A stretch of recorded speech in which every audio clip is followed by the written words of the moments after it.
Welcome, restless dreamer.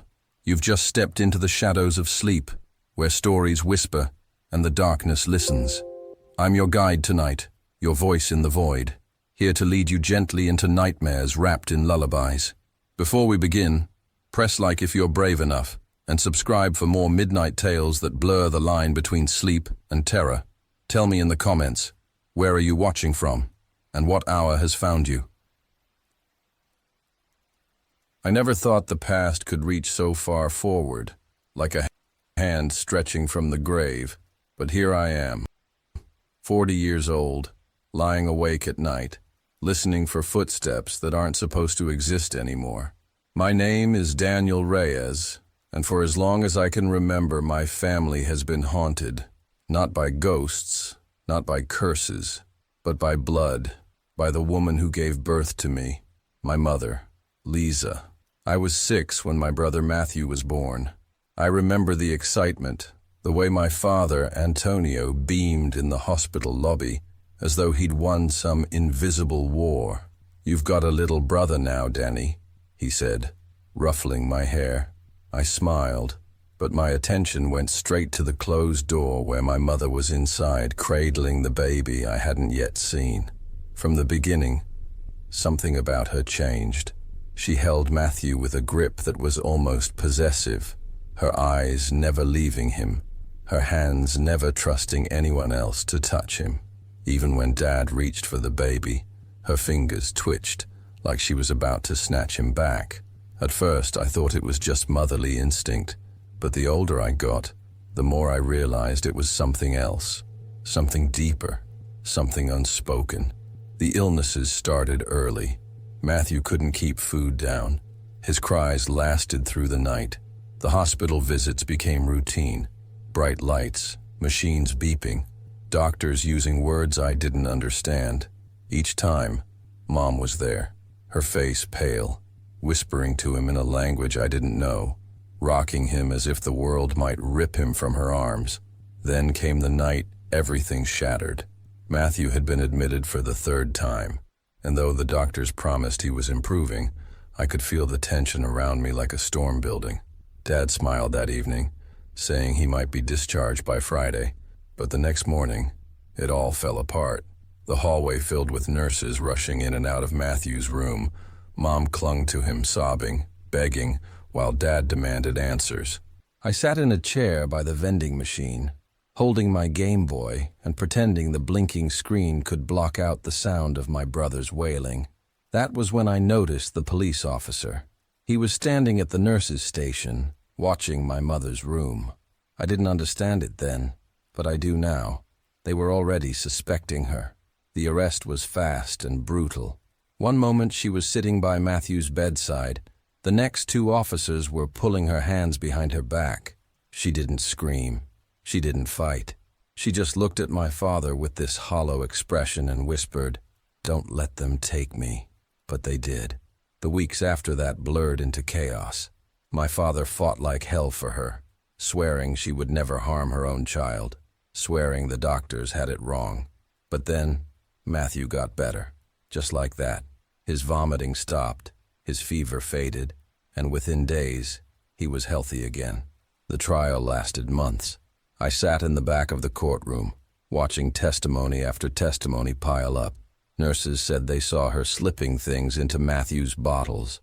Doctors showed charts with traces of chemicals in his system. I remember looking at my mother across the room, trying to catch her eyes, but she never looked at me. She only stared at Matthew, who wasn't even there. The verdict was guilty. 20 years in prison. Dad divorced her within a year, and silence swallowed her whole. For a long time, I convinced myself it was over. Matthew grew strong, went to college, built a life.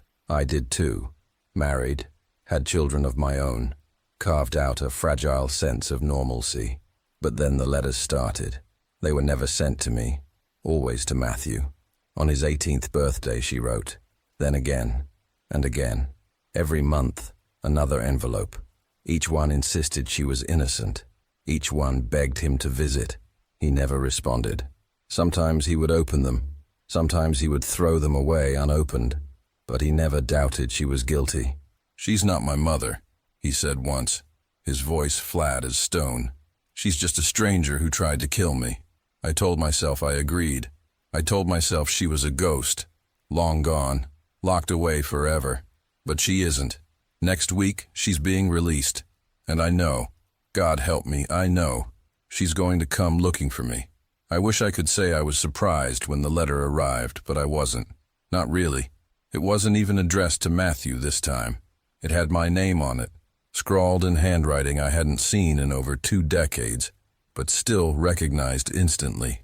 A shaky hand, pressed hard into the paper as though the ink alone could prove her existence. I didn't want to open it. I told myself I would throw it away. But late that night, after the house was asleep, I sat at the kitchen table with a glass of whiskey and tore the envelope open. "Danny, I know you hate me. I know you think you know what happened, but you don't. I never hurt Matthew. I never hurt any of you. They lied. They needed someone to blame, and I was the easiest choice. Please, Danny, I have nowhere to go. I just want to see you. To explain, please don't shut me out. I'm still your mother." The words blurred as I read them, not because of tears, but because of anger. My hands shook as I folded the letter back up. She was coming. I could feel it. For the next week I couldn't sleep. Every sound outside made me sit upright in bed. Every creak of the floorboards, every hum of the refrigerator felt like a warning. My wife noticed, of course, but I told her it was just work stress. I didn't want her to know the truth, because how do you explain to someone that your greatest fear isn't a stranger, it's your own mother? On Thursday, it happened. I was taking out the trash when I saw her across the street, just standing there. Her hair was gray now, her body smaller, thinner, but it was her. I froze, my heart pounding so hard I thought my ribs might crack. She didn't call out. She didn't wave. She just stood in the shadows watching me. I went back inside and locked every door. That night, she knocked. Soft at first, then harder.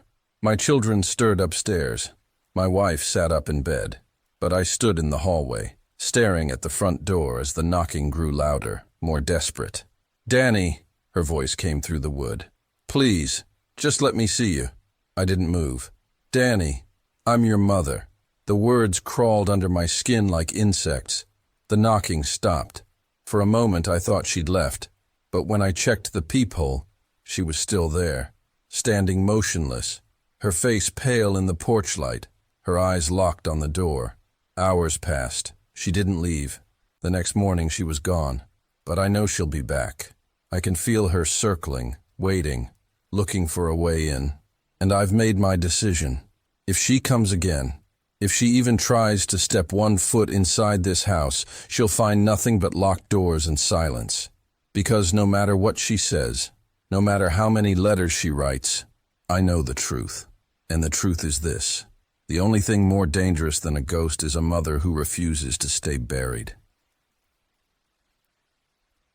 I was 12 the year my family moved to Maplewood. My parents said it was the safest town they'd ever seen. Clean streets, white picket fences, the kind of place where neighbors waved and kids biked until sunset. To them, it was paradise. To me, it felt like exile. We left behind noise, lights, and the comfort of being anonymous in the city. Maplewood was quiet, too quiet. At night, the silence pressed in on me like a heavy blanket, and I would lie awake listening for sounds that never came. The first week, I stuck to myself. I rode my bike up and down our cul-de-sac, circling the same patch of pavement until my legs ached. That's when I noticed him, the boy at the end of the street. His house didn't match the others. While most had tidy lawns and fresh paint, his was overgrown, shutters sagging, with vines creeping up the siding. The first time I saw him, he was standing at the edge of his yard, half hidden behind a tree, watching me. I slowed my bike, thinking maybe he'd wave, but he didn't. He just stared. The next day, he was closer, sitting on the curb, tossing pebbles into the gutter. When I biked past, he called out, "You're new." I stopped, resting 1 foot on the ground. "Yeah, I'm Oliver." He stood brushing dirt off his shorts. "You live in the blue house?" I nodded. You want to hang out? His smile was crooked, forced. I hesitated.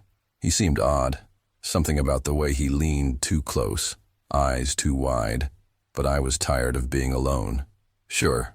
We ended up in his backyard, which looked more like a junkyard than a play space. Rusted tools, broken chairs, even a toppled fridge lay scattered through the weeds. Oliver didn't seem embarrassed. He led me straight to the back porch where an old game console was hooked up to a battered TV. We played for hours. He laughed at everything, loud and sharp. But whenever I said I had to leave, his face darkened. Already? Stay longer. My parents don't care. I went home uneasy. Something about him unsettled me, though I couldn't explain it. The next day, he showed up at my house. My mom let him in before I could say anything. We played video games in my room, but he sat too close, knees brushing mine, eyes fixed on me more than the screen. When I shifted away, he leaned back in. That night, I told my parents I didn't like him much. My dad shrugged. He's just a lonely kid. Be nice. But I couldn't shake the feeling that Oliver wasn't just lonely. The first real scare came a week later. I woke in the middle of the night. The room chilled. My window, which I'd shut before bed, was wide open. The curtains rippled in the breeze. Then I saw him, crouched at the foot of my bed. Oliver. I froze. My breath caught in my throat. Shh, he whispered. It's just me. What the hell are you doing here? My voice cracked. My parents fight too much. I couldn't sleep. He crawled closer, his shadow stretching across my blanket. I just wanted to stay here, with you. No, get out. My chest hammered. I shoved at him, panic flaring. He hesitated, then slithered back toward the window. Before climbing out, he whispered, "Don't tell anyone." Then he was gone, swallowed by the night. I slammed the window shut, locked it, and bolted to my parents' room. When I told them, they looked stunned. My dad marched down the block, pounded on Oliver's door, and came back cursing. His parents are useless. They laughed in my face, but they didn't call the police. The next night, I heard tapping, slow, deliberate, against my window pane. The blinds rattled. I stayed frozen under the covers, whispering, "Go away." The tapping grew harder until the latch jiggled. My heart felt like it would burst. Then silence. I didn't sleep until dawn. I told my parents again.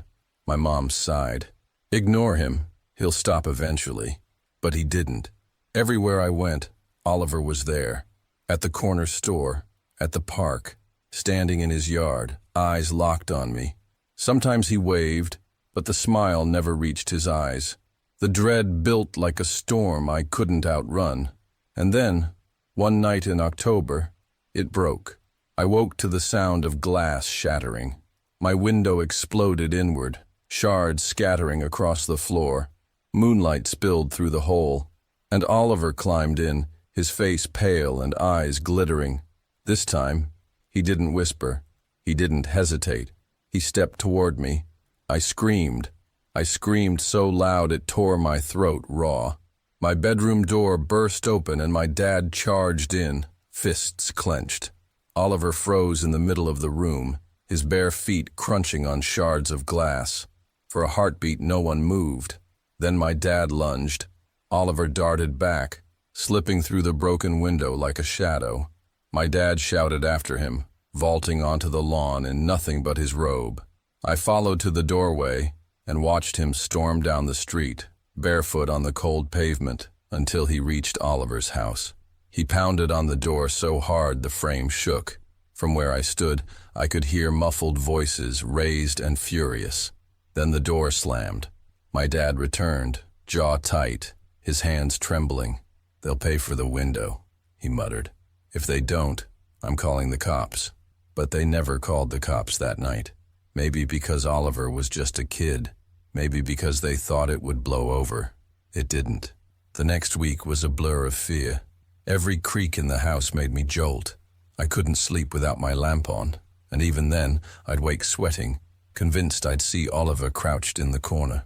Sometimes, when we drove past his house, I caught him standing at the porch, staring straight at me. One afternoon, I was riding bikes with Eli, a friend I'd made at school.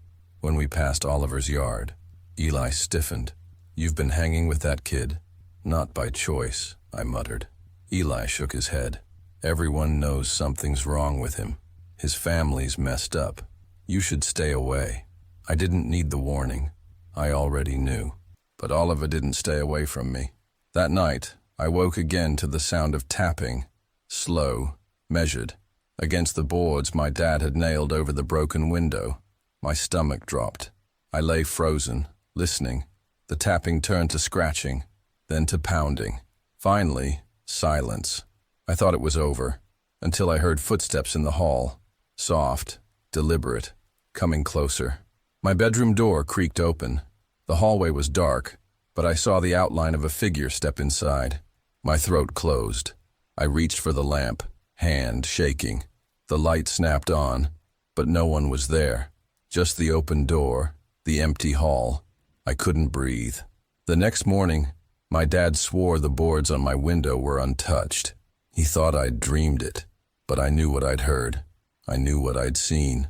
The nights dragged on, each one worse than the last. I'd hear faint laughter outside my window, or whispers that stopped the second I sat up. Once, I woke to find a small pile of pebbles on my nightstand, the same kind Oliver used to toss in the gutter. I had no idea how they got there. I begged my parents to do something, but they were worn thin. My mom insisted it was stress. That moving had me rattled. My dad muttered about delinquent kids and crazy parents, but he didn't act, so I tried to handle it myself. One Saturday night when the house was quiet, I stayed awake with a baseball bat in my hands. My lamp was off, my curtains pulled tight, but my heart raced as the hours dragged by. Around 2 a.m., I heard it, the faint scrape of a shoe on the porch outside, then the slow creak of the window frame. The bat shook in my hands. The curtain shifted, fingers curled around the edge of the glass, and then Oliver's face appeared, pale and grinning, eyes glinting in the dark. That was enough. I screamed, leapt forward, and swung the bat. The window shattered under the force, glass exploding outward. Oliver yelped and stumbled back into the yard. My dad came running. This time, he didn't just storm down the street, he called the police. When they arrived, Oliver's family put on a show. His mother cried, insisting her son would never break in. His father swore I was making things up, but the officers saw the broken glass, the scattered footprints in the dirt below my window. They issued a warning, nothing more. For a while, it seemed to work. Oliver stopped coming around. I stopped hearing tapping at night. Weeks passed in uneasy quiet, but it wasn't over. One winter evening, months later, I was walking home from Eli's house. Snow crunched under my boots, and the streetlights glowed pale through the falling flakes.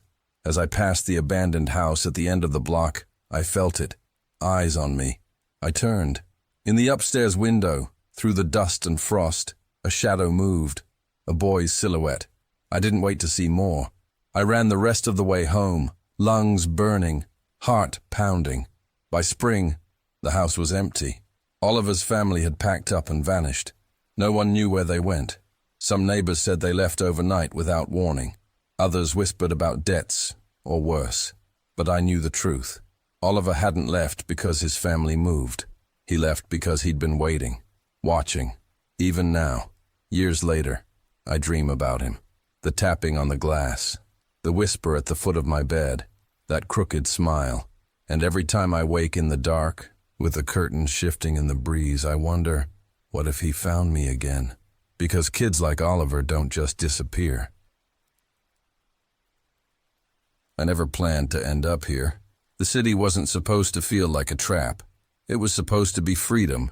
I'd come here with just a backpack, some cash, and the kind of reckless optimism that only a 20-year-old runaway can afford. Back then, the streets seemed alive. Yes, but not in the way they do now. They were supposed to pulse with opportunity, not whisper with hunger. I remember the first week, how the city lights felt endless, spilling across the horizon like stars scattered too low. I thought I was invisible among the rush of strangers. My old life erased the moment I stepped off the bus. But the city noticed me. I swear it did. The first sign was subtle. On my third night, walking back from the shelter, I heard footsteps matching mine, quick when I quickened, slow when I slowed. I spun around, heart hammering, but the sidewalk was empty except for a broken umbrella and a trash can rolling in the wind. Still, the air felt charged, like someone had just ducked into the shadows. The second sign was harder to ignore. I'd made friends with a girl named Rebecca who hung around the soup kitchen. We were supposed to meet by the abandoned theater one evening. I waited under the flickering marquee until midnight, but she never showed. The next morning, her sleeping bag under the overpass was empty. No one at the shelter had seen her. When I asked around, people just shook their heads and muttered that she had moved on. But no one moves on without their shoes, and hers were still there, neatly placed by the wall. After that, I started noticing the gaps, familiar faces disappearing from the park benches, voices that used to echo in the alleys going silent. One by one, the city thinned them out, like it was picking us off when no one was watching. The third sign came directly for me. It was past midnight again, and I'd just left the 24-hour diner with a pocket full of fries I hadn't finished. I cut through an alley to save time, something I usually avoided. The alley reeked of rotting food and oil, the kind of smell that sticks in your hair. Halfway down, I felt it again. The footsteps. Only this time they didn't echo mine. They came faster, urgent, rushing up behind me. I turned, and for the first time I saw him. A man, at least I think he was a man, stood at the mouth of the alley. He was too tall, his shoulders crooked, his head tilted unnaturally to one side like a broken puppet. His clothes were black, blending with the walls, but his face caught the orange glow of the street lamp. His mouth was stretched into a smile that never moved, like it had been carved there. I froze. He didn't move, didn't blink. He just stood there, his head twitching slightly, as though he were listening to something I couldn't hear. Then, without warning, he stepped backward into the darkness and vanished, as if he'd been swallowed by the alley itself. I bolted, fries scattering, lungs tearing against the cold. That was 2 weeks ago. Since then, I haven't been able to sleep more than an hour at a time. Every night, I hear it, the scrape of shoes following, always a few steps behind me. I've switched shelters, taken different routes, even hidden inside laundromats until sunrise. Nothing works. And now, I think the city itself is helping him. Streetlights flicker when I pass. Payphones ring without anyone nearby. Once, a bus door opened, even though the driver wasn't there, as if inviting me inside. But I knew if I stepped in, I wouldn't step back out. Last night, I woke in the shelter to find the others gone. All of them. Every mattress stripped bare, every blanket folded like no one had ever been there.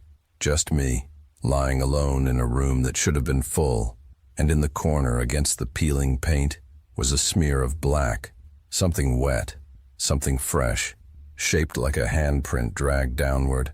I don't know if anyone else sees him, or if he's mine alone, but I know this much. He's getting closer. And I think, deep down, that when he finally catches me, it won't just be me disappearing. It'll be my name, my face, my entire existence swallowed by this city. Like I was never here at all. I've stopped pretending I can outrun him. Every attempt just circles me back to the same places. The alleys, the underpasses, the empty theater where Rebecca vanished. It's like the city rearranges itself when I'm not looking. Maps don't match the streets anymore. I'll walk north and somehow end up where I started. The same broken billboard looming overhead. 2 nights ago, I tried to leave for good. I scraped together what cash I had left, bought a bus ticket out. When the bus pulled up, the driver nodded at me, his eyes dull, too dark. I climbed the steps, and every passenger turned their heads at once. Not casually, snapped, like their necks had been pulled by strings. Their faces were blank, their mouths hanging open just slightly, as though waiting to breathe in unison. I didn't get on. Instead, I ran until my legs gave out, collapsing against a rusted fence near the river. I thought I'd lost him that night, but when I looked across the water, I saw him standing on the opposite bank, still, watching. The distance didn't matter. I could feel his grin cut across the space like a knife. Sleep is a cruel trick now. Every time my eyes close, I see him in the corners of the dream. Never moving, never chasing, just standing. The terror isn't in what he does, but in what he doesn't do. The waiting, the patience, the certainty that he has all the time in the world. And the city agrees. The whispers are louder now. They ride on the wind between buildings, skitter across the cracked pavement. Sometimes they form words, my name stretched out too long, syllables bending until they don't sound human. Other times it's laughter, low and broken, like someone choking while they smile. Yesterday, I saw Rebecca again, or at least I think it was her. She stood beneath the theater marquee, exactly where we'd agreed to meet weeks ago. Her hair was the same, her jacket the same, but her skin was pale, too pale, and her eyes didn't shine the way they used to. I called her name, but she didn't answer. She only lifted her hand and pointed down the alley where I'd first seen him. I didn't follow, not yet. Tonight, I sit in this abandoned laundromat, writing this on scraps of receipt paper I found in the drawer. The machines hum though they're unplugged, their round doors reflecting warped versions of me. I keep glancing at the glass, half expecting to see his crooked head tilt behind my reflection. The truth is, I don't know how much longer I can fight it. The city wants me to go to him. Every path curves back toward that alley. Every shadow leans in his direction. And I can feel myself changing too, forgetting things I should remember. My hometown, my family's faces. Even my own voice sounds strange when I speak aloud, like I'm hearing someone else use my mouth. I think that's his plan. Not to kill me, not in the way you'd expect, but to erase me slowly, piece by piece, until I'm hollow enough for him to step inside, until I belong to the city like the others. And when that happens, when there's nothing left of me but a shell, I'll stand still in some forgotten alley, smiling too wide, waiting for the next one who thinks they can escape. If anyone finds these pages, remember this. Don't trust the streets when they're empty. Don't follow the alleys, no matter how short the shortcut looks. And if you hear footsteps behind you, never turn around, because he's always there, waiting, smiling, and once he notices you, you'll never leave. For as long as I can remember, I believed my mother had died in a car accident. That's what everyone told me. It was the story repeated at family gatherings, whispered by relatives when they thought I wasn't listening, even written in the neat handwriting of my grandmother when she explained why I never had a mother's signature on permission slips. Your mama was taken too soon, my grandmother used to say. Her voice would always soften, her eyes glassy. A car accident. Nothing anyone could have done. As a kid, I swallowed that explanation whole. It was tragic, sure, but accidents happen all the time. Still, something never sat right with me. It wasn't because of what people said. It was because of the dreams. The first dream I can recall came when I was 6. I was standing in a hallway, the wallpaper peeling, the air heavy with something I didn't understand at the time. I heard a scream, sharp, terrified, and then a crash, followed by silence. I'd wake up drenched in sweat, convinced someone had been hurt right in front of me. But when I told my grandmother, she brushed it off. "You've just got an overactive imagination," she said. "Children sometimes dream about things that never happened. Only, it didn't feel like just a dream. It felt like a memory. Through childhood, the dreams kept coming.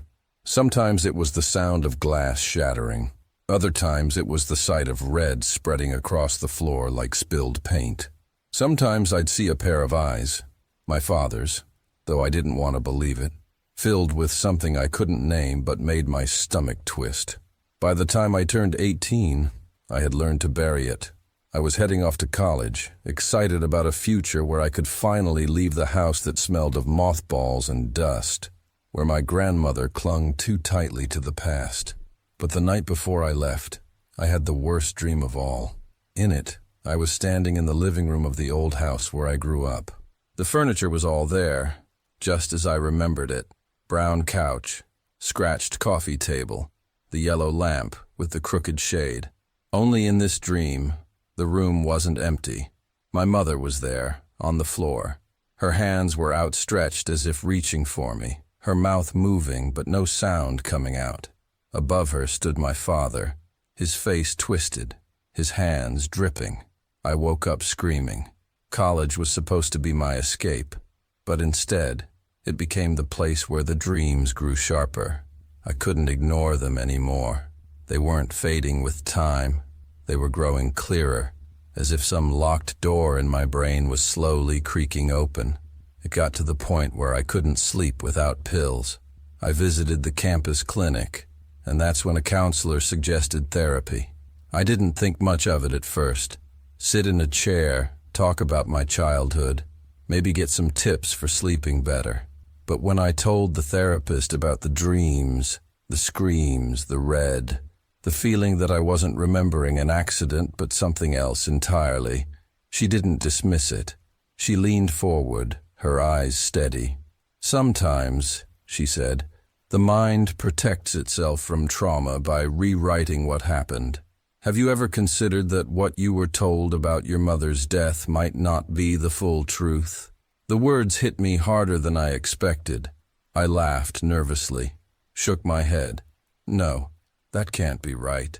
Everyone told me, but even as I said it, I realized how weak it sounded.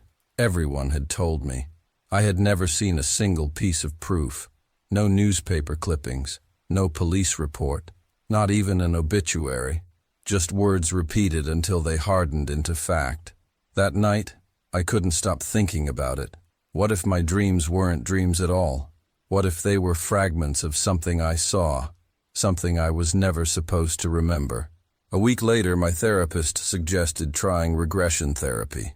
She explained it carefully, how the process could sometimes help uncover repressed memories. I agreed, though my stomach knotted with dread. The first session started simple, slow breathing, eyes closed, her voice guiding me. I felt myself slipping somewhere else, a place where the line between past and present blurred. I was 3 years old again. I could smell the faint sweetness of my mother's perfume, hear the clatter of dishes in the kitchen. Then the sound shifted, raised voices, sharp and cutting. My father's tone low and dangerous. My mother's trembling but firm. "Stop," I whispered, though my adult voice came out instead of the child's. But the scene kept unfolding. My father grabbed something, a bottle, I think, and smashed it against the counter. My mother screamed, pulling me close, but he yanked me away. The memory blurred, but I saw his hands, saw the way the room tilted as if the air itself had been ripped apart. Then came the red, splattered across the floor, the walls, my own small hands. I ripped myself out of the trance, heart hammering, gasping for air. My therapist looked shaken, though she tried to hide it. "We'll take it slow," she said gently. "But what you saw, it may have been real." For days afterward, I couldn't concentrate on anything. The memory clung to me like a stain I couldn't wash out. I told myself it had to be false, some nightmare my brain invented. But deep down, I knew better. The breaking point came when I finally searched the town archives. I didn't know exactly what I was looking for, but I knew where to start. The year my mother supposedly died in that car accident. I found the microfilm machine tucked in the corner of the public library, the reels dusty and ignored. My hands shook as I fed the newspaper roll through, scanning headline after headline until one stopped me cold. "Local woman found dead in home. Husband suspected." My breath hitched. I leaned closer, eyes blurring as I read the details. My mother's name, my father's name. The words domestic dispute and murder-suicide. The article said I had been found unharmed, taken into the care of relatives. It said nothing about me witnessing it, but I knew. I had seen it. My mind had locked it away, and everyone else had locked me away from the truth. I left the library in a daze, the world tilting around me. For years I'd lived under a lie, a carefully crafted story to protect me. But protection doesn't erase reality. It only makes it fester. That night, I dreamed again. Only this time I wasn't just watching. I was standing in the middle of the living room, my father's eyes boring into mine, and he was smiling. The next morning came far too quickly. I woke up on the living room couch, my body sore, my head heavy with half-formed memories of the night. The knocking from the basement door had stopped sometime before dawn, but that didn't make the silence any more comforting. It felt like the whole house was holding its breath. I told myself I had dreamed it. That's what people do when reality stretches too far. Make it smaller, more manageable. But the bruises on my arm, round and dark, like someone's fingers had clamped down, told me otherwise. I avoided the basement all day. I busied myself with small things, washing dishes that were already clean, pacing the hallway, drinking coffee until my stomach twisted. Each creak in the floorboards made me flinch. Each gust of wind rattling the windows made me glance over my shoulder. By late afternoon, I couldn't stand it anymore. I grabbed my phone, determined to call my sister, just to hear a sane voice. But when I lifted it to my ear, all I heard was static. I pulled it away and stared at the screen. The call timer ticked upward, but her voice never came through. Only that harsh, steady crackling like a radio tuned to a dead frequency. Then, faintly under the static, I heard something else. A voice. It wasn't hers. It wasn't anyone I knew. It was low, wet, whispering, just enough to make out fragments. My name, repeated, drawn out as if tasting every syllable. I threw the phone across the room, my chest heaving. The screen cracked against the wall, and the voice cut out. That night, I locked the basement door. Not just the flimsy knob lock, but a chair wedged under the handle. I didn't care how ridiculous it looked. Sometime past midnight, I woke to the sound of wood straining, screws pulling loose from their sockets. The basement door shuddered in its frame. Something was pushing from the other side, slow and deliberate. The chair legs scraped forward with each movement. I froze in bed, blankets clutched to my chin like a child, watching the hallway from my open bedroom door. The light outside flickered, the overhead bulb buzzing in protest, shadows twitching against the walls. Finally, after what felt like hours, the shoving stopped. But the quiet was worse. That's when I heard it, the sound of bare feet on the floorboards, soft, careful steps making their way down the hall. My bedroom door creaked wider, though I hadn't moved it. I couldn't breathe. My body was lead, every muscle locked. Then a voice, right by my ear, though no one was near enough to be speaking. You shouldn't be here. The air turned cold. Not draft cold, but the kind that cut right through skin and bone. When I finally managed to move, I grabbed the lamp beside my bed and flicked it on. The room flooded with weak yellow light. No one stood beside me, but the footprints were there. Dark, wet imprints leading from the hall to the edge of my bed, then vanishing. I didn't sleep the rest of that night. The next day, I packed my things. Every bag, every box I could stuff into the car. I didn't care about the lease or about losing money or about the neighbors whispering. All I wanted was distance. But when I drove out of town, following the narrow road that should have led me back to the highway, I realized something was wrong. The road kept looping. I passed the same crooked mailbox 3 times, the same fallen tree, the same faded billboard with peeling paint. No matter which turn I took, I always came back to that stretch. My phone showed no service. The gas gauge ticked lower. By evening, headlights appeared in my rearview mirror. A vehicle, following too close, blinding me with its beams. I sped up, but so did it. I turned off onto a dirt road, but when I looked again, the headlights were already there, matching every move. Finally, I slammed on the brakes, throwing my car into park. My hands trembled as I stared at the mirror, ready to confront whoever it was. But the headlights blinked out. The road behind me was empty. Only the sound of knocking came next. This time, from inside my car, from the trunk. I didn't open it. I didn't dare. I drove until the tank was nearly empty, the knocking never stopping, rhythmic, patient. And though I made it out somehow, though the town lights eventually appeared ahead and the gas station sign flickered like salvation, I knew it wasn't over. Because when I left the car and staggered into the station, the attendant looked at me strangely. His eyes flicked to the glass door behind me, then back to my face, pale and tight, with something unsaid. "Did you bring someone with you?" he asked. I shook my head, unable to answer, because in the reflection of the door behind my shoulder I saw them, a figure grinning wide in the glass, and they hadn't stopped knocking. When we moved into the little white house on the corner of Sycamore Street, I thought the worst part would be the space, or lack of it. 2 bedrooms, 1 bathroom, creaky floors that groaned with every step. My parents assured us it was cozy. I called it tiny.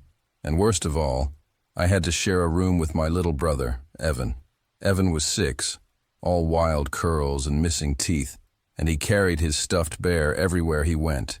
He talked too much, cried too easily, and had the kind of energy that made him impossible to ignore.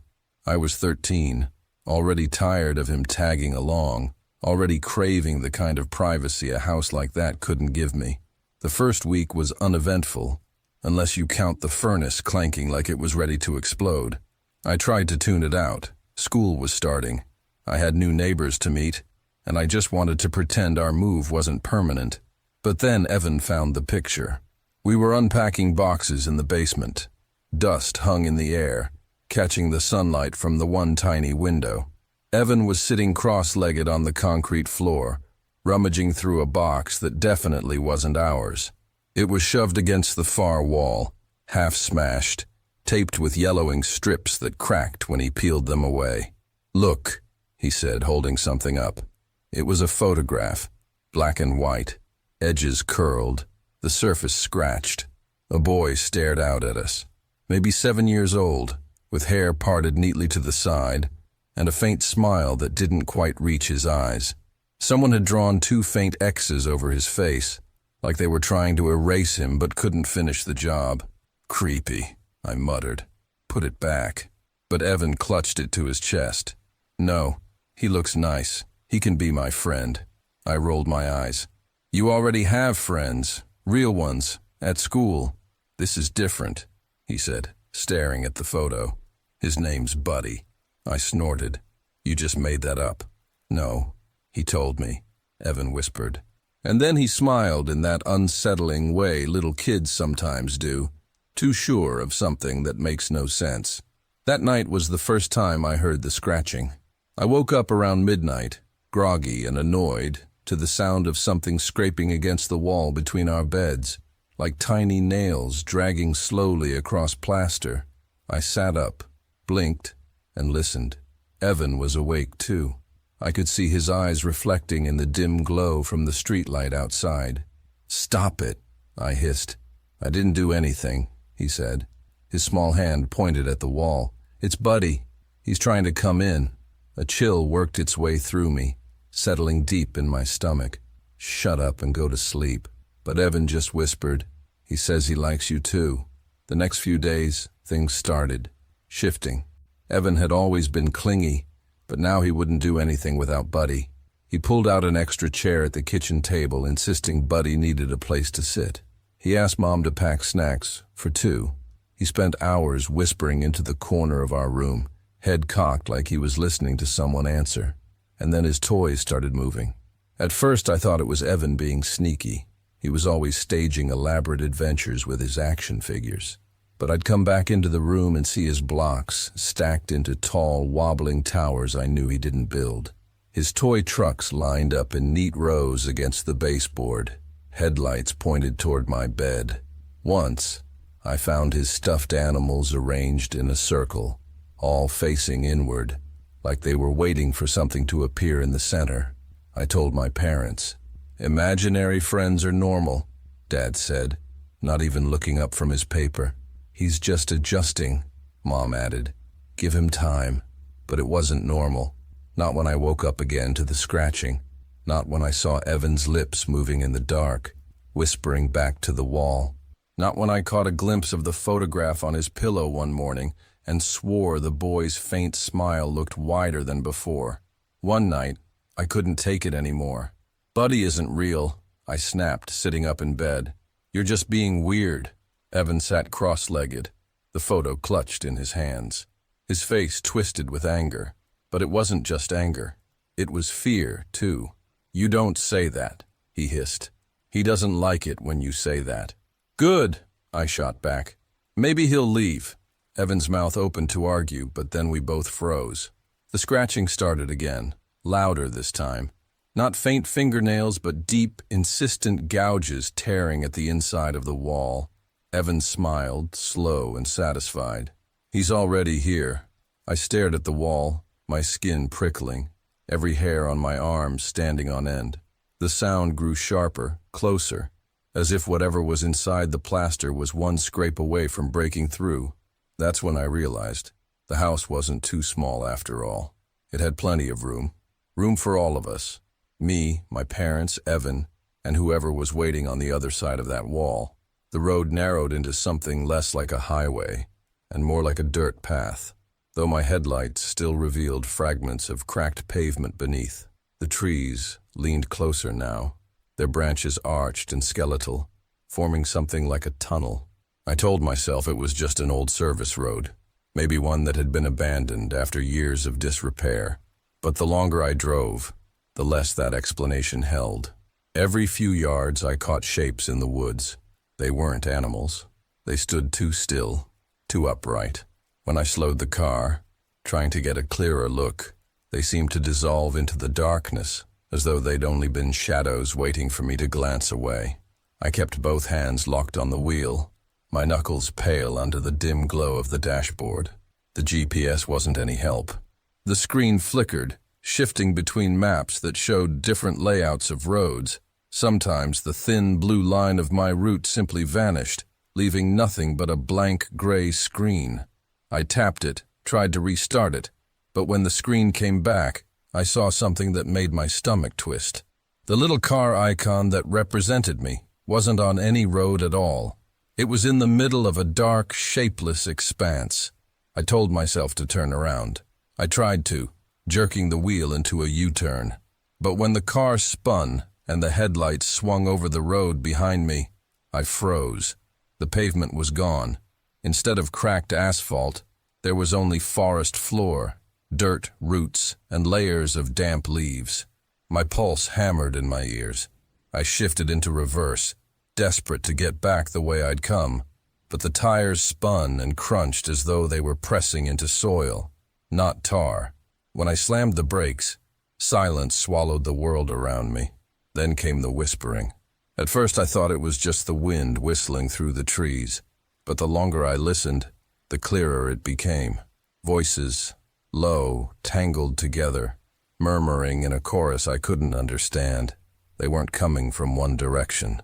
They were everywhere, seeping in through the cracks of the car windows, from beneath the floorboards, from the vents. I squeezed my eyes shut. "It's not real. It's just..." A knock on the driver's side glass cut me off. My eyes flew open. Someone was standing there. A man, though his features were blurred by the beam of my headlights. His face seemed wrong, stretched too long, his smile too wide. He leaned close enough that his forehead touched the glass, leaving a faint smear across it. His lips moved slowly, deliberately. I couldn't hear the words, but I didn't want to. My instincts screamed at me to drive. My hands fumbled with the gear shift, slamming it into drive. The car jolted forward, bouncing violently over the uneven ground. I didn't care if it tore up the suspension. I just needed distance. The figure didn't chase me, but as I tore through the forest, swerving around tree trunks that appeared too late in the beams of my headlights, I saw more of them. Dozens. Faces peering from behind trees. Faces pressed against the glass when I dared glance in the rearview mirror. Their mouths always moving, forming words that my brain refused to translate. Finally, the road reappeared. Cracked pavement. White paint lines faint under the dirt. Relief slammed through me so hard I nearly sobbed. I floored it, the speedometer climbing higher than I'd ever dared on a back road. The trees thinned, and eventually, I saw a distant glow, the warm orange haze of streetlights. Civilization. When I pulled into the nearest gas station, my hands were still trembling. I staggered out of the car, sucking in the fluorescent glow of the parking lot like it was sunlight. The cashier inside looked up as I stumbled through the door. "You look like hell," he said flatly. My throat was raw. I forced the words out. "What's the fastest way back to the highway?" He frowned. "Highway? Closest one's about 30 miles west." "That's impossible," I blurted. "I just came off it. But the words dried up when I glanced back through the window. My car sat parked under the buzzing lights, and all across the windows, smeared into the glass, were handprints. Long, crooked handprints that hadn't been there before. And even though the night was silent now, I swear I could still hear the faintest whisper curling in the back of my head, like they hadn't let me go at all. I used to believe death was an ending. When I was younger, I thought the worst things in life could be sealed away by a coffin lid, buried deep enough in the dirt so they'd never climb back out. But I learned that isn't true. Some things don't die when the body does. They linger, thin as smoke, sharp as glass. My father's shadow never left me. Growing up, silence was never safe in our house. I knew better than to believe in peace. Quiet wasn't rest. It was the pause before the storm. His voice always came after the silence, loud and cutting like the crack of a whip. I learned early to breathe lightly, to keep my footsteps soft, to shrink myself into corners where his gaze might not land. But the thing is, you can only hide for so long in a house where every wall remembers him. The night it ended, I was 16. I still remember the smell, gunpowder mixing with stale whiskey, the metallic sting that coated the back of my throat. I found him slumped in the old recliner, the one that sagged in the middle from his weight. His hand still curled around the gun. His mouth hung open as if he meant to yell one last time, but the words died before they reached me. You'd think I'd feel relief. Maybe I did, for a moment. But when I leaned closer, I swear I heard it. The low rumble of his voice, not from his throat, but from the walls themselves.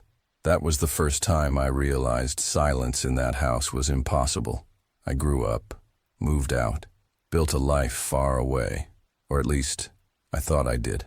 I married Rachel, the kind of woman who saw light in every corner, even the ones I'd long since abandoned.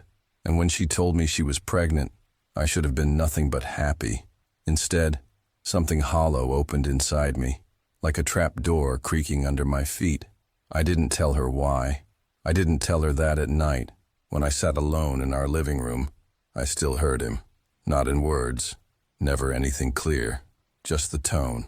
That same growl I'd grown up with, layered in the hiss of the air vents, buried in the hum of the refrigerator. We live 3 states away from the house where he died, but some nights I swear the drywall here flexes with his presence. Sometimes when I pass by the mirror in the hallway, I catch my own reflection at an angle that doesn't look like me at all. It looks like him. The first time it truly scared me was 2 weeks after Rachel told me about the baby. I'd been dozing on the couch when I woke to a sound, sharp, commanding. My name, barked the way he used to when he wanted me in front of him. I sat up, heart pounding. The TV was off. Rachel was asleep upstairs. The house should have been still, but I heard it again, softer this time, threaded through the creak of the floorboards. Boy, I froze. My father had always called me that, even when I was taller than him, even when my voice had dropped. He never used my name. And hearing it now, 10 years after his death, was like cold hands on the back of my neck. I didn't sleep the rest of that night. Rachel noticed, of course. She asked me if I was nervous about becoming a father. I told her yes, because it was easier than explaining the truth. Easier than admitting that some nights I feel his presence in the nursery we've started painting, as if he's waiting to step inside and claim something that isn't his.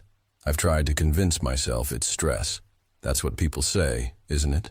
Stress plays tricks on the mind, but tricks don't leave marks. And last week, I woke up to find scratches along the hallway wall, deep enough to flake the paint. Rachel swears she didn't notice them before, but I did. They weren't there the night before, and the shape of them, jagged, clustered, looked eerily like the way my father's fingernails used to carve into the armrest of his recliner when he was angry. It's getting worse. 2 nights ago, I woke up gasping, certain I'd heard crying through the walls. Not Rachel, not a baby either. A low, broken wail, drawn out and furious. I followed it into the living room, barefoot on the cold hardwood, the air so heavy I thought it might crush me. The sound led me to the corner near the vent, the same vent where I've always thought the air hums wrong. And then, clear as day, I heard his voice. "You can't run, boy." I collapsed against the wall, clutching my head, whispering that it wasn't real. But even as I said it, I could feel the vibration through the plaster, like someone speaking on the other side. That was the moment I realized something I never wanted to admit. Death didn't stop him. It just gave him a better place to hide. Now Rachel is 6 months along, and every time I put my hand on her stomach, I feel a war inside me. One part of me desperate to protect, the other terrified of what I might become. What if I've carried him with me all this time, not in memory, but in blood? I don't know if I'm hearing him, or if I'm becoming him. And the walls, they never let me forget. The air in the cabin grew colder that night, and no matter how many logs I fed into the wood stove, the chill clung to me. It was the kind of cold that crept into your bones, the kind that made you question whether it was coming from outside, or from something else entirely. I couldn't stop thinking about the voice I had heard, the way it had stretched my name into something unrecognizable. My mind raced through rational explanations. Maybe it had been the wind rushing through the chimney, a trick of the draft. Maybe I was just tired from the hike. But deep down, a part of me knew better. I tried to sleep again, curling under the quilt on the old bed, but I couldn't close my eyes without seeing that warped reflection in the window. So instead, I sat awake, listening. Every creak of the floorboards, every whistle of wind against the walls, it all seemed amplified, deliberate, like the house itself was aware of me. At some point, exhaustion won out, and I must have dozed off sitting upright. I woke to a sound that didn't belong. Not the wind, not the stove. It was the slow, deliberate creak of footsteps across the floor. My eyes snapped open, heart hammering. The cabin was dark, except for the faint red glow of dying embers in the stove. I didn't dare move, barely even breathed. The footsteps drew closer, heavy and measured, until they stopped, just at the edge of the bed. I forced myself to look. No one was there, but the air shimmered faintly, as if the space beside me was denser than the rest of the room. I blinked hard, rubbed my eyes, and when I looked again, the shimmer was gone. The silence afterward was worse than the sound. It felt like something was waiting, watching, invisible but not absent. I lasted another hour before I couldn't take it anymore. I threw on my coat, grabbed my pack, and stepped outside into the brittle air. The forest was silent, snow crunching beneath my boots as I moved. The cabin loomed behind me, small but somehow menacing in its stillness. The trail back should have been simple. Just follow the tree markers until I reached the road. But as I walked, I realized something was wrong. The markers didn't line up the way I remembered. The trees seemed closer together, their dark shapes crowding me, branches clawing low. After what felt like an hour, I should have been near the main path, but instead, I broke through a clearing I didn't recognize. At the center was a large stump, freshly cut, the wood pale and raw. Around it, half buried in the snow, were scraps of metal, rusted tools, a broken lantern, what looked like the twisted remains of nails. I turned to head back the way I came, but the path behind me was gone. There were no footprints in the snow except my own, and even those were fading, as if the forest was swallowing them whole. Panic surged through me. I shouted into the trees, my voice bouncing back at me in distorted echoes, as though someone else was mimicking my cries just out of sight. My chest tightened, breath puffing in frantic bursts, and then I heard it again, that voice, only this time it wasn't faint. It came from the trees themselves, overlapping whispers weaving in and out of one another, all of them dragging my name through their tongues. The sound rose and fell like the rustle of leaves, but sharper, hungrier. I stumbled backward, my heel catching on a root. As I hit the ground, I caught sight of movement in the trees, shapes too tall, too thin to be human. They didn't step so much as glide between trunks, their bodies bending unnaturally with the sway of the forest. Their heads, or what I thought were heads, were featureless, but I felt their gaze. I scrambled to my feet, sprinting without direction, branches lashing my face and arms. I didn't know where I was going, only that I had to put as much distance as possible between me and those figures. The forest seemed endless, stretching and twisting, but finally, through the blur of panic, I saw light ahead. It was the cabin. I froze, breath ragged, disbelief washing over me. I had run in circles. No matter which way I went, the forest was pushing me back.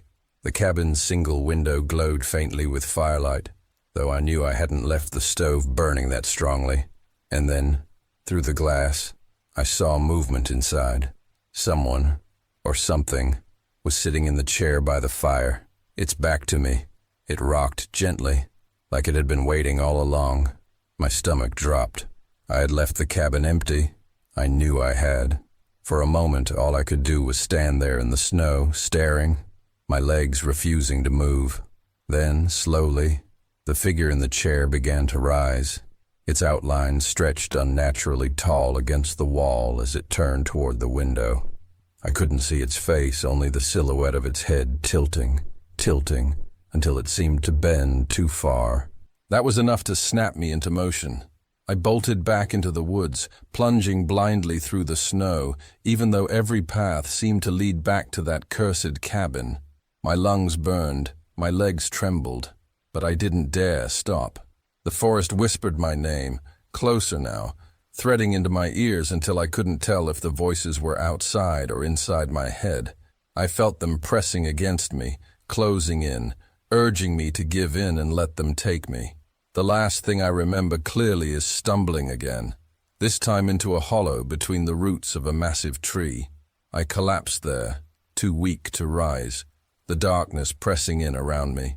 The whispers grew louder, drowning out even the sound of my heartbeat. And then, silence. When I opened my eyes, it was morning. The forest was still, sunlight filtering through bare branches. My pack was at my side, half buried in snow, and the path back to the road stretched out clearly before me, as if it had been there the whole time. I made it back to my car. I drove until the cabin and the woods were a distant blur in the rearview mirror. But I don't think I ever truly left that place. Not really. Because sometimes, when I close my eyes at night, I hear it again. The dragging voice, the way it twists my name into something it was never meant to be. And I know one day, when I least expect it, the forest will call me back. I was 10 years old when I first realized that voices could lie. My parents had rushed out that evening, the kind of hurried, whispered argument that told me something serious had happened. I wasn't supposed to hear, but I did. My mom's voice was sharp, clipped. "We'll be back soon. Don't open the door for anyone." My dad nodded, already grabbing his coat. They both looked nervous, like they were late for something they couldn't avoid. "Lock the door behind us," my dad added. His hand was heavy on my shoulder, warm, but brief. Then the front door shut, and their voices dissolved into the sound of the car pulling away. The silence that followed wasn't normal silence. It felt too heavy, too aware, like the house was holding its breath.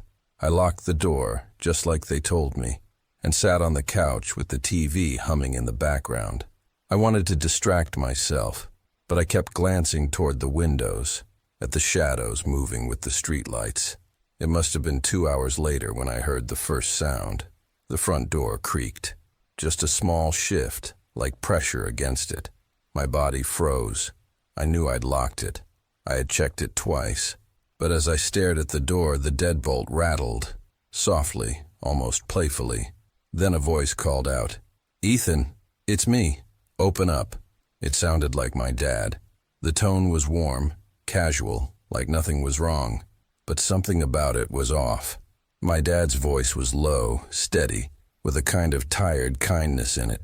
This voice was close, too close to the real thing, but stretched, like it had been replayed on a bad tape recorder. My heart slammed against my chest. I didn't move. "Ethan," the voice repeated, firmer now. "Unlock the door. Come on." I wanted to believe it was him, but I couldn't. They hadn't been gone long enough.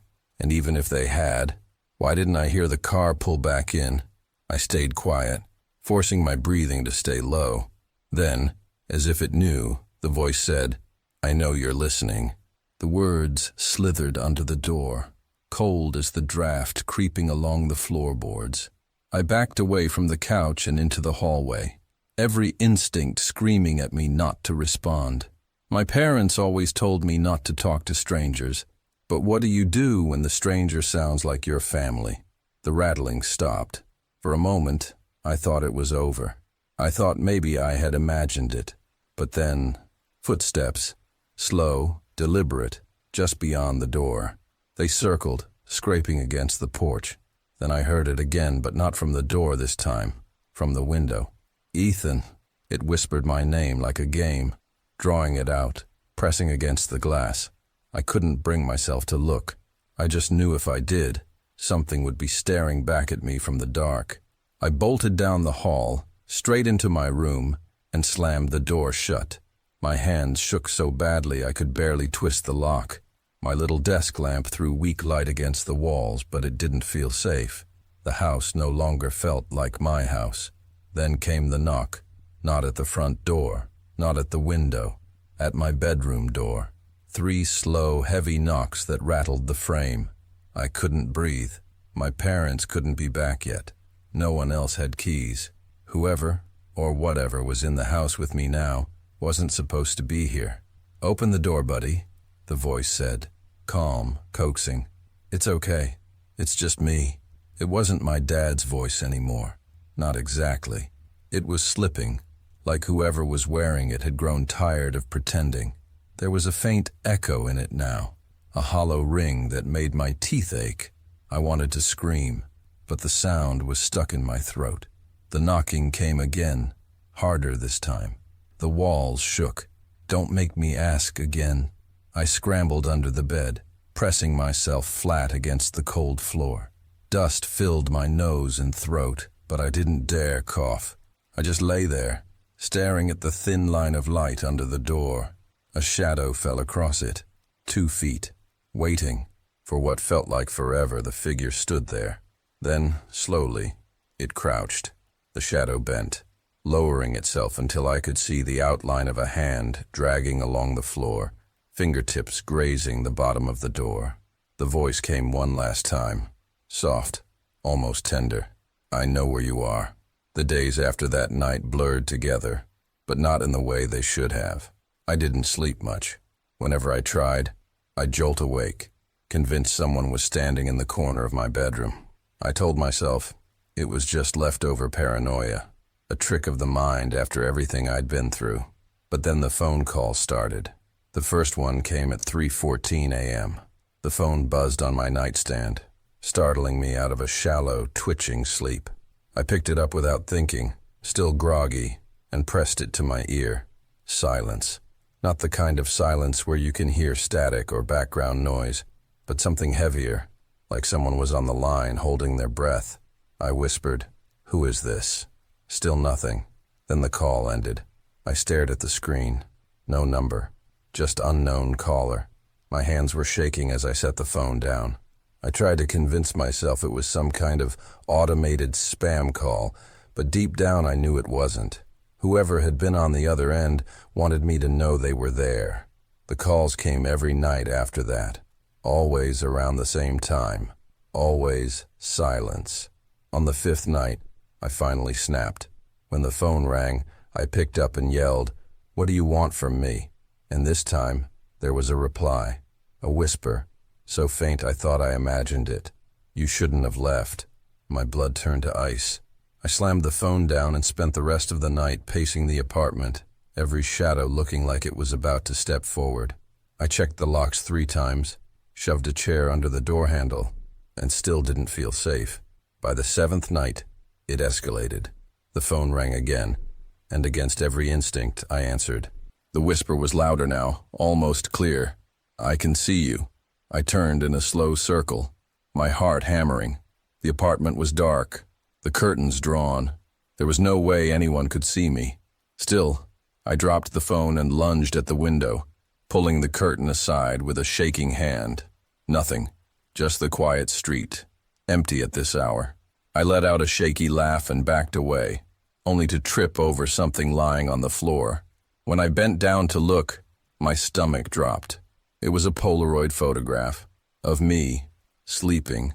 The picture was fresh enough that I could still smell the faint chemical tang of its development.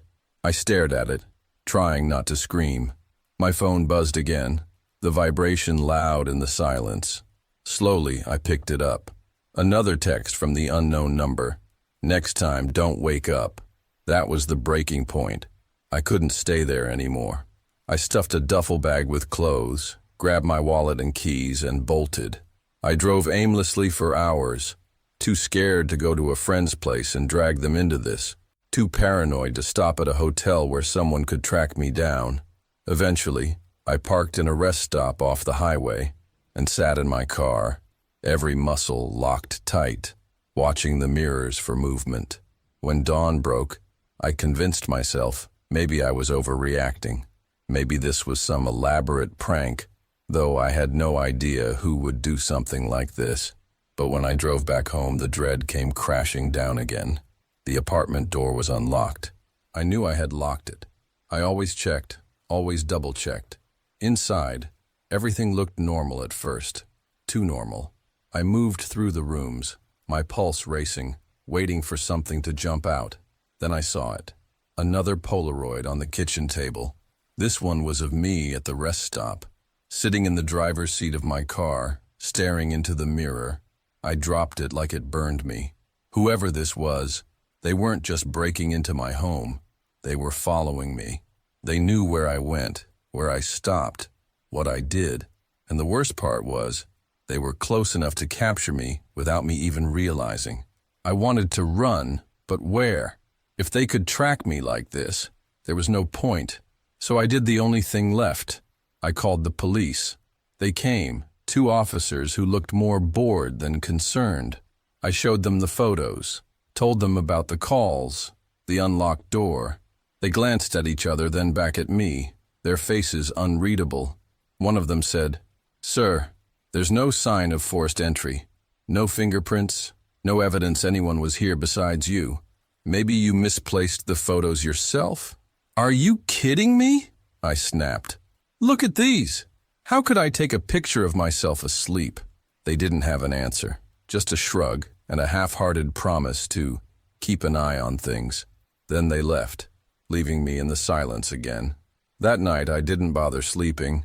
I sat in the living room, a kitchen knife in one hand and my phone in the other, every light in the place blazing. Hours crawled by. At exactly 3:14 a.m., the phone buzzed. I answered before it finished ringing.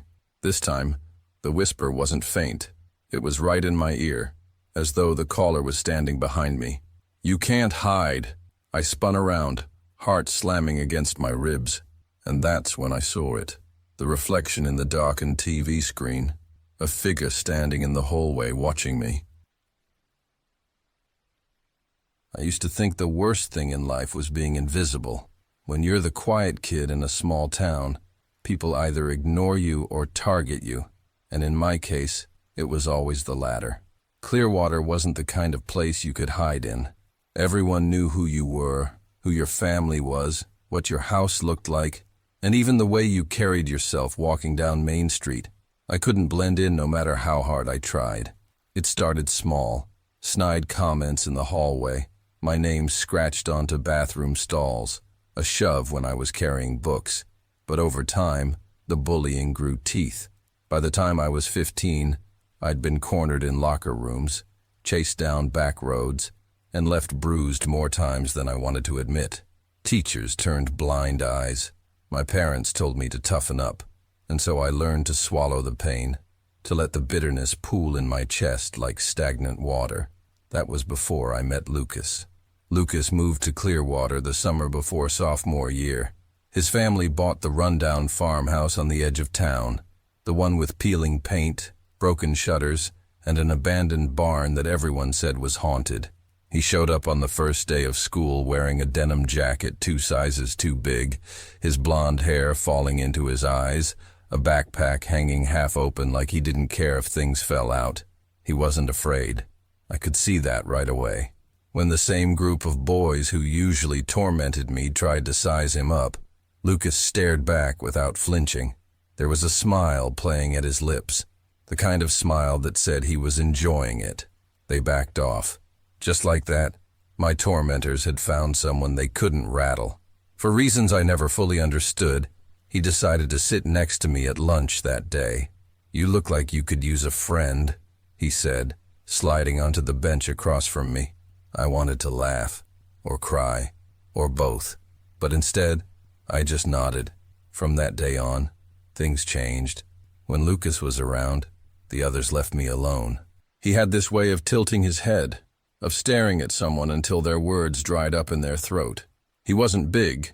If anything, he was scrawny, but he carried himself like he'd been through worse than any of them could dish out. But there was something else, too. Something that unsettled me even as I grew to depend on him. Lucas liked the darkness. He seemed drawn to it, in ways that went far beyond normal teenage rebellion. He'd suggest things, creeping into abandoned houses, sneaking into the woods at night, daring each other to sit in silence inside the pitch-black barn on his property. He told stories that felt too vivid to be made up. People vanishing in the cornfields, screams echoing from the quarry after midnight, shadows that lingered too long beneath streetlights. At first I thought he was just trying to scare me, but the way his voice dropped, the way his eyes glittered when he spoke, told me he believed it. Or worse, he wanted me to believe it too. One night, he asked me if I wanted revenge. We were sitting in the barn, flashlights off, only the pale light of the moon bleeding through the cracks in the wood. I could barely see him, just the outline of his shoulders hunched forward. "Revenge on who?" I asked, though I already knew. "Them," he said simply. "The ones who make your life hell." The silence stretched between us, thick and heavy. My heart pounded in my chest. I started, but the truth stuck in my throat. The truth was that I did want revenge. I'd imagined it 1,000 times, what it would feel like to finally see them pay, to see them afraid. Lucas leaned closer. "You don't have to pretend. I see it in you. You're tired of being prey." That night we made a plan. It wasn't supposed to be real. At least, that's what I told myself. We would scare them. That was it.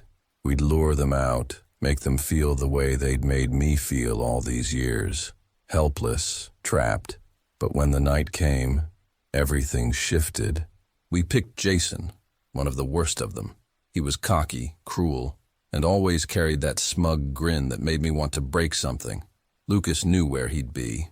The old service road near the quarry, where kids went to drink and smoke. We waited until he was alone, stumbling back toward his car. Lucas stepped out first, blocking his path, while I hovered in the shadows, my heart hammering so loud I was sure Jason could hear it. "What the hell do you want?" Jason slurred, squinting at Lucas. "Just to talk," Lucas said. His voice was calm, steady, too steady. Jason laughed. "You're that freak from the farmhouse, right? Figures you'd be hanging out in the dark." Lucas didn't move, didn't flinch. He just kept staring. And then, slowly, Jason stopped laughing. I don't know how to explain it. It was like the air shifted. Jason's bravado drained from his face, replaced by something I'd never seen before. Fear. His eyes darted around like he couldn't find a way out, even though the road was wide open. "Stop," Jason muttered, backing up. "Stop looking at me like that." But Lucas didn't stop. And that's when Jason screamed. It wasn't the kind of scream you make when you trip or see something gross. It was raw, terrified, animal. He turned and ran, his footsteps pounding the pavement until they faded into the distance. I stood frozen, my breath caught in my chest. Lucas finally turned to me, that same small smile curling his lips. See? Now he knows what it feels like. But the way Jason screamed that night haunts me still. It wasn't just fear of a bully getting what he deserved. It was deeper than that. Like he'd seen something I couldn't. Something only Lucas could show him. And it was only the beginning. The next few days blurred into a routine of unease. I kept the blinds shut, lights on, and my phone within arm's reach, as though any of those things could keep out the feeling that had lodged itself inside my bones. Nights were the worst. Every creak of the house, every rustle of wind through the branches outside felt amplified, like the house itself was whispering. I didn't tell anyone.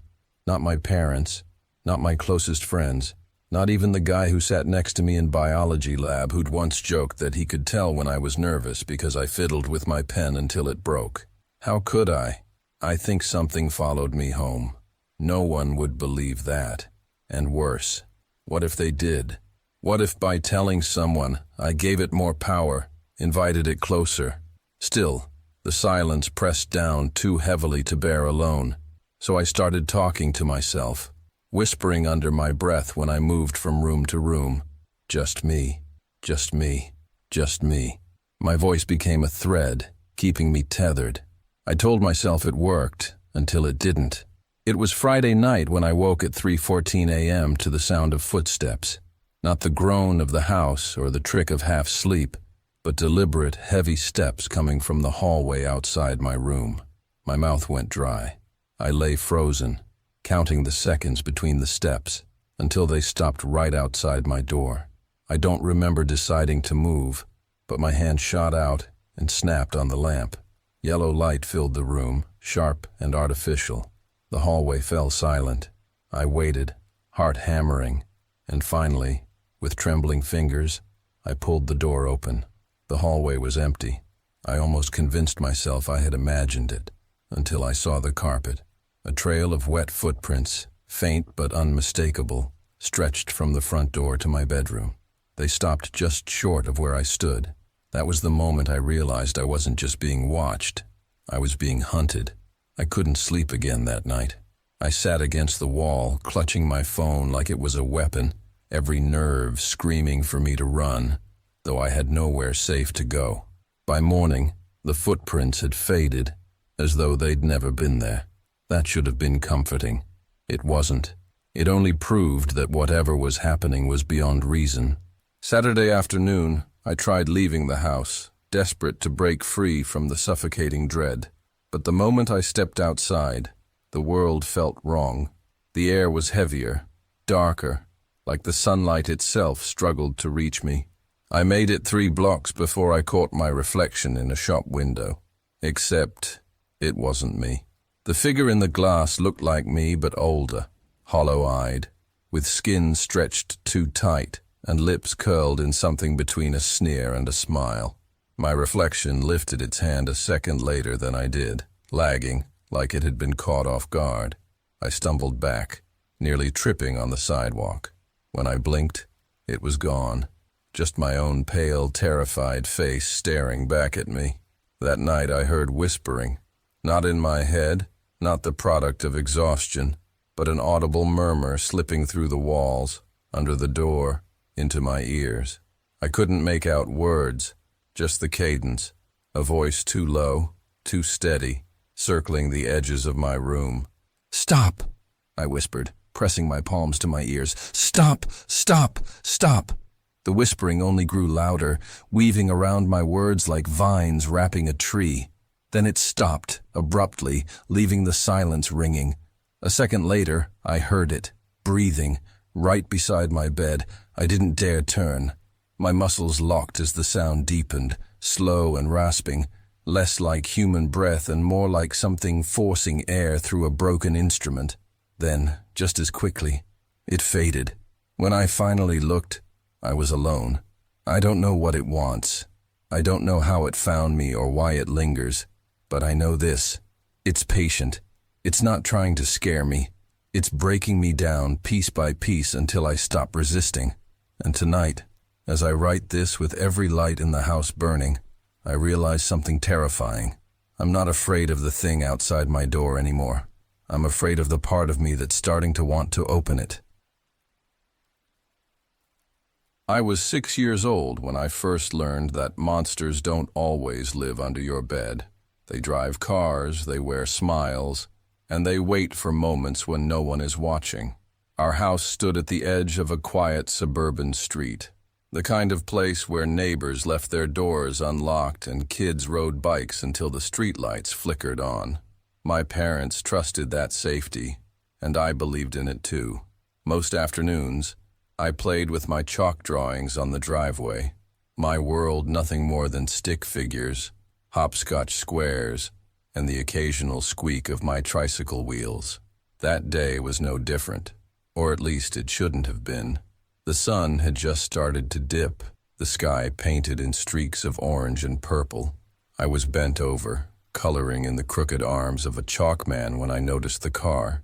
It was an older model, pale green, with rust creeping along the edges like rot. At first, I thought it was just another neighbor driving past, but then it slowed, too slowly. The kind of slow that makes you feel like you're being measured. The driver's window rolled down, and I saw him, a man in his 40s, maybe older. His hair was dark and slicked back, his skin pale like paper. He had a smile, wide, practiced, the kind that showed too many teeth. "Hey there, kid," he called out. His voice was warm, syrupy, like a teacher trying too hard to sound friendly. "That's some nice art you've got there. You like drawing?" I froze. My chalk slipped from my fingers and rolled into the grass. Something about the way he leaned across the seat, one arm draped casually over the wheel, made me uneasy. I didn't answer. He chuckled, as though I'd simply been shy. "Don't worry, I don't bite." In fact, he leaned a little closer, eyes glinting. "I've got something for you. Want to see?" My heart hammered in my chest. I remember glancing at my front door, expecting Mom to appear, wiping her hands on a dish towel like she always did. But the house was still. The windows stared back at me, empty. The man reached into the passenger seat and lifted something I couldn't see clearly. A box? A toy? My 6-year-old brain was curious enough to shift my foot forward. One tiny step. That's when it happened. The air around me seemed to thicken, pressing against my skin. A deep, crawling dread filled me, heavier than anything I'd ever felt before. It was as though invisible fingers had grabbed the back of my shirt and yanked me away from the curb. Every instinct screamed, "Don't move, don't go."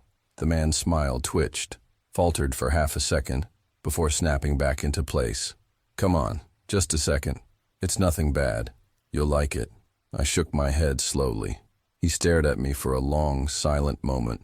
His eyes, God, his eyes, didn't look human, not in the way they studied me. Cold, calculating, like a fisherman deciding whether to reel in or cut the line. Finally, he hissed through his teeth and straightened. Without another word, he slammed his hand against the wheel, and the car rolled forward, tires crunching against gravel until it disappeared around the corner. I stood frozen in the driveway, my chalk drawings now eerie shadows in the fading light. My hands were shaking. I didn't know why, but I felt like I had looked straight into the jaws of something that should not exist. That night, I told my mom. She laughed nervously, brushing it off as a weird man, and locked the doors. Dad promised to keep an eye out, but life went on. Days passed. Yet I couldn't forget his smile, and I couldn't explain the feeling, that invisible force that stopped me. It wasn't me. I hadn't chosen to stop. Something else had. Something that wanted me alive. I was only 6, but I knew one thing for certain. The man wasn't gone. He had seen me. He would remember me. And someday, he'd come back. I didn't see him again for almost 15 years. By then, I was 21, working nights at a diner off the highway. Life had moved on, though the memory of that evening lingered in the back of my mind like an old scar. I never told anyone how real the fear had been. It felt childish, like a story you grow out of. Until the night he came back. It was past midnight, a Tuesday. The diner was nearly empty, just me, a trucker nursing his coffee, and an elderly couple sharing pie in the corner booth. The hum of the neon sign outside was the loudest sound in the room. That's when I noticed the car. It pulled into the lot slow, deliberate. My stomach dropped. Even from behind the counter, I recognized the shape. Rust crawling up its sides, pale green paint barely clinging to the frame. No, it couldn't be. The driver's door opened. He stepped out.